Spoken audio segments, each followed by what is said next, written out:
A coal-laden truck overturned along the Guwahati-Shillong road near the MeCOFED Godown at Mawlai Umjapung on Monday morning, triggering concern among commuters and residents in the area.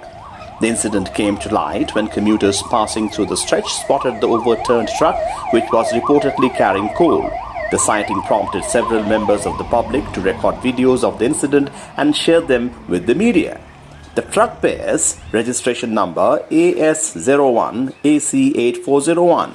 According to sources, police have initiated an investigation into the incident and are making efforts to ascertain the identity of the vehicle owner as well as establish the ownership and details of the coal being transported. Further details are awaited as the investigation is underway.